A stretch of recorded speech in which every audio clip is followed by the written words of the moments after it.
જય શ્રી કૃષ્ણ મિત્રો, સ્વાગત છે તમારું મારી યુટ્યુબ ચેનલ ભાવિકાની મોજમાં. અમે જઈ રહ્યા છીએ ઊંઝા લગ્નમાં. કોના લગ્ન છે તે જોવા માટે તમે બન્યા રહેજો મારા વ્લોગ પર. આ ઊંઝાનો મા ઉમિયાનો ગેટ આવી ગયો.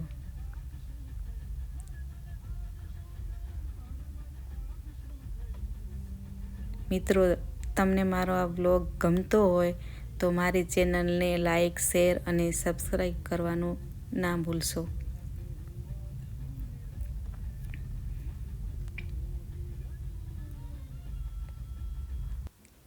જો આવી ગયા ને ઊંઝા બા અને દાદા દર્શન. બાને લઈને આવ્યા છીએ. મા ઉમિયાના દર્શન કરો તમે પણ.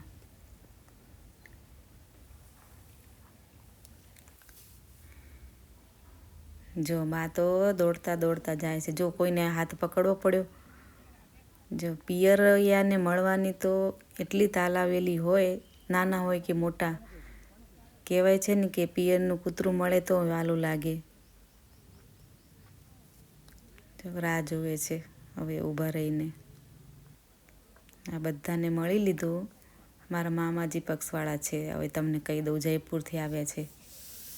બાને વચ્ચે બેસાડ્યા છે અને પોતે બેઠા છે બાની ભોજાઈઓ. અમારા મામીજી.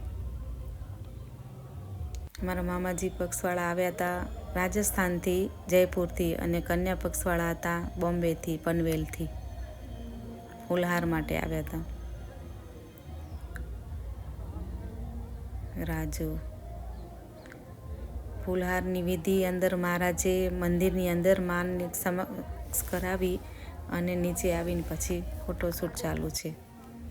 બધા નીચે બેઠા હતા અને બંને જણાને જ ઉપર જવાનું કીધું હતું. જો નવ દંપતી માતાજીને ધ્વજાને દર્શન કરે છે ને. અને આ ફોટોગ્રાફર છે. હવે ચાલુ છે વિડીયોગ્રાફી. આ પ્રીતિબેન અમારા મામાજીના દીકરાની પુત્રવધુ.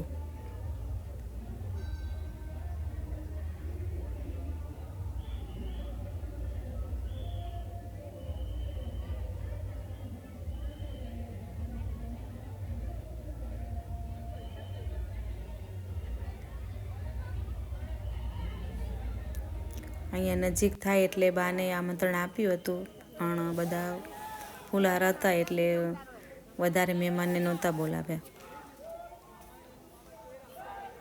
આ મંદિર છે, ઉમિયા માનું ધામ છે, એટલે બીજા પણ માઈ ભક્તો આવેલા હતા સંઘમાં. માતાજીની મૂર્તિ એટલે ફોટો લઈને પ્રદક્ષિણા ફરે છે મંદિરને ચોફેર. હા, ક્લિયર હવે તમે જોઈ શકો છો. જુઓ, આગળ લઈ જાય છે, ધ્વજા છે અને બેનના હાથમાં ફોટો છે.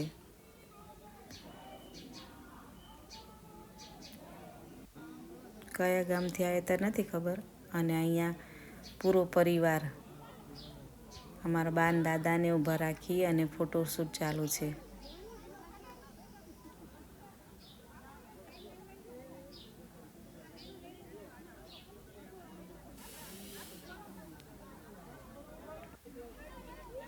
હવે જુઓ, પૂરો પરિવાર. રાજુભાઈના બધા ભાઈઓ છે. ભાઈ, ભાભીઓ, બેન બનેવી. એ ગીતાબેન કેમ વાય રહી ગયા? તમારી જગ્યાએ ગોઠવાઈ જાઓ એવું કહે છે.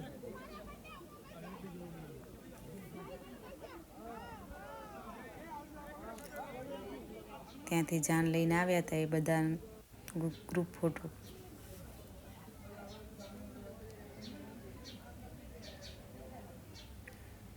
અહીંયા કંઈક પહેરામણી ચાલુ છે. માથે હાથ ફેરવાની વિધિ. Thank you for watching.